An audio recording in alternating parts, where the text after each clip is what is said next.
नमस्कार. मानदेश भूषण यूट्यूब चॅनलमध्ये सर्वप्रथम आपले सर्वांचे स्वागत. आज आपण सातारा जिल्ह्यातील मान तालुक्यातील गोंदवली बुद्रुक येथे आलेलो आहे. गोंदवली बुद्रुक या गावचे सरपंच जयप्रकाश कट्टे आहेत. 1 जुलैला त्यांचा वाढदिवस झालेला आहे. विशेष म्हणजे गोंदवली बुद्रुक ही श्री ब्रह्मचैतन्य गोंदवलेकर महाराजांची कर्मभूमी आहे आणि भारतभर गोंदवलेकर महाराजांचं कार्यामुळे गोंदवले नगरीचं नाव आज उज्ज्वल आहे आणि याच नगरीचे सरपंच म्हणून काम करत असताना एक समर्थपणे काम करावं लागतं आणि खरी कसोटी असते. पण या कसोटीमध्ये जयप्रकाश कट्टे अर्थात बापू उतरलेले आहेत. एक प्रसिद्ध उद्योगपती ते सरपंच असा त्यांचा हा प्रवास आहे. कसा त्यांचा हा प्रवास झाला त्यात आपण बापूंच्याकडून जाणून घेणार आहोत. बापू, मानदेश भूषण यूट्यूब चॅनल मध्ये तुमचं सर्वप्रथम स्वागत. आणि कालच तुमचा वाढदिवस झालेला आहे. तुम्हाला वाढदिवसाच्या मानदेश भूषण परिवारातर्फे मनापासून शुभेच्छा. तुमच्या वडिलांचं नाव काय आहे? शिवाजी कट्टे उर्फ भवनप्पा. आईचं जनाबाई कट्टे. बंधू तुम्हाला किती आहेत? एक बंधू राजेंद्र कट्टे. बहीण? 2 बहीण आहेत, कल्पना कदम आणि ललिता जगदाय. बर. व्यवसाय किंवा काय शेती करत होता का तुम्ही?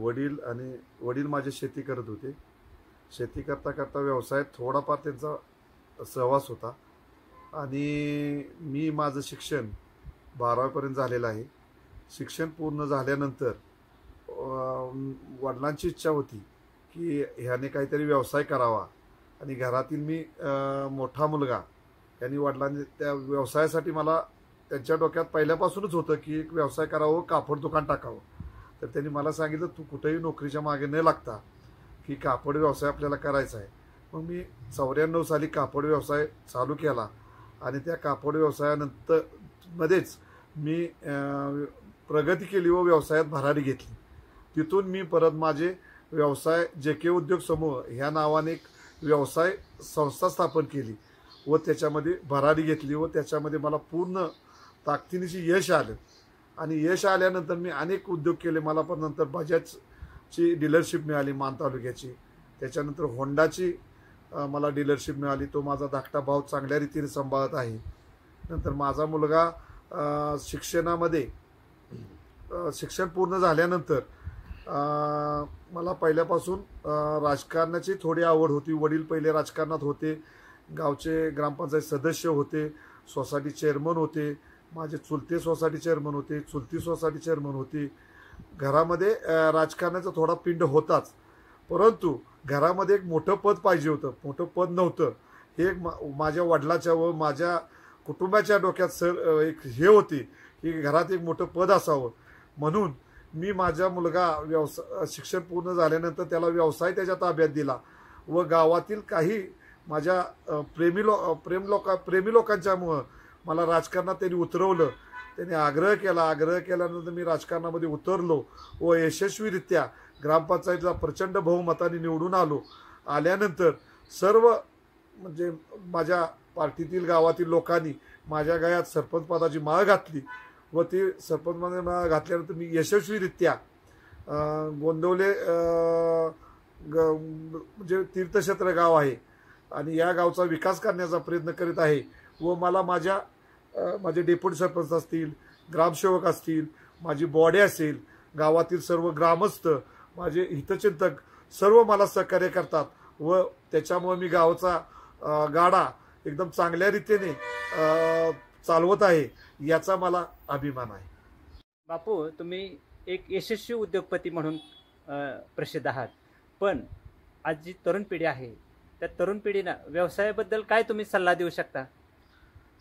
मी तरुण पिढीला एवढा सल्ला देऊ इच्छितो की तरुण पिढीनं ज्याच्या त्याच्या शिक्षणाप्रमाणे नोकरी न लागली तर खचून न जाता व्यवसायाकडे वळावे व आपल्या आपल्या आवडीप्रमाणे किंवा आपल्या एरियामध्ये काय मार्केटमध्ये चालेल किंवा कोणत्या व्यवसायात आपल्याला यश येईल, कोणत्या व्यवसायात भांडवल किती लागेल त्याप्रमाणे तरुणांनी खचून न जाता व्यवसायाकडे वळावे व व्यवसाय करावा. व्यवसाय करताना सातत्य ठेवावे व तेजी मंदी जरी आली तरी व्यवसायात कंटिन्यूपणा ठेवावा. कंटिन्यूपणा ठेवल्यामुळे व्यवसायात तेजी म्हणते ते भरून निघते. त्यामुळं तरुणांनी खचून न जाता नेहमी व्यवसायाकडे वळावं हे मी तरुणांना अगदी नम्रपणे सांगेन. बापू, तुम्ही आत्ताच सांगितलेलं आहे की राजकीय वारसा घरात आहे आणि तोच वारसा तुम्ही सरपंच म्हणून आता पुढे चालू केलेला आहेच. पण हा वारसा टिकवत असताना कशा पद्धतीने तुम्ही हा वारसा टिकवण्यासाठी सामोरे गेला? व्यवसाय करत असताना मी माणसं जोडत गेलो व व्यवसायामुळे मला माणसं जोडली गेली आणि माणसं जोडली गेल्यानंतर मलाही काय राजकारणात येईन असं लगेच वाटत नव्हतं. परंतु लोकांच्या आग्रहास्तव मला राजकारणात यावं लागलं व सर्व माझ्या जे माणसं जोडली होती त्यांनी मला राजकारणामध्ये सहकार्य केलं व गावचं एक सरपंचपद दिलं. त्याबद्दल मी सर्व माझ्या सहकार्यांचं व ग्रामस्थांचं आभार मानतो. आपल्या सोबत आहेत ते गोंदवली नगरीचे माजी सरपंच आणि तंटामुक्तीचे अध्यक्ष गुलाबराव कट्टे अर्थात अण्णा विद्यमान सरपंचांना शुभेच्छा देत आहेत त्यांच्या शब्दात. मी सकाळी घरून गावात आलो. ब्रह्मचैतन्य महाराजांचे दर्शन केलं आणि दर्शन करून गावात सडकव आल्यानंतर मला थोडंसं जयप्रकाश कट्टे सरपंच हे माझे मित्र, म्हणजे माझ्या घराशेजारी, माझ्या उमऱ्या शेजारी आणि माझ्या बांधभाव हे यांचा वाढदिवस आहे असं मला समजल्यानंतर मी म्हणलं की सरपंचाचा वाढदिवस आहे, चांगल्यापैकी गावामध्ये काम करतात आणि लोकांना बी चांगल्या पद्धतीचं सहकार्य करतात आणि राजकीय आणि सामाजिक हे काम करण्याला त्यांची आवड बी आहे आणि आवड असल्यामुळं आज त्यांच्या वाढदिवसाच्या हार्दिक शुभेच्छा देण्यासाठी सर्व मंडळी गावातली सर्व कार्यकर्ते सर्व एका जागेवर आम्ही जमलो आणि मी एक हार आणला आणि एक केक आणला आणि त्याचा वाढदिवस आम्ही इथं सडकलाच आम्ही करण्याचा ठरवला आणि हार घातला आणि त्यांना शुभेच्छा देण्यासाठी ब्रह्मचैतन्य महाराजांनी ताकद, शक्ती, बुद्धी द्यावी. आज जे समृद्धी बापूराव कट्टे यांना महाराजांनी ताकद द्यावी, शक्ती द्यावी आणि त्यांनी पुढं गावासाठी आणि त्यांच्या कुटुंबासाठी सुद्धा चांगल्यापैकी काम करावं आणि करतात बी.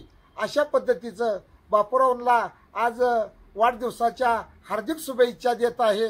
असंच त्यांनी वारंवार काम करावं आणि आमचे मित्र आहेत आणि शेजारी आहेत आणि गावावर त्यांचं फार लक्ष असतं आणि सरपंच असू द्या, माझे सरपंच असू द्या आणि चेअरमन असू द्या, सगळ्याला एकत्रित घेऊन एवढं मोठं काम करतात की सगळ्यांना घेऊन जाण्याचं काम करतात. सामाजिक काम म्हणतात ते त्या पद्धतीचं त्यांचं काम असतं. अशा पद्धतीचं सरपंच काम करतात म्हणून त्यांना हार्दिक शुभेच्छा कोट्यानं कोटी देतो आणि माझे 200. बापूंना विकास सेवा सोसायटी गोंदवलीचे माजी संचालक अशोक रणपिसे अर्थात आबा त्यांच्या शब्दात शुभेच्छा देत आहेत.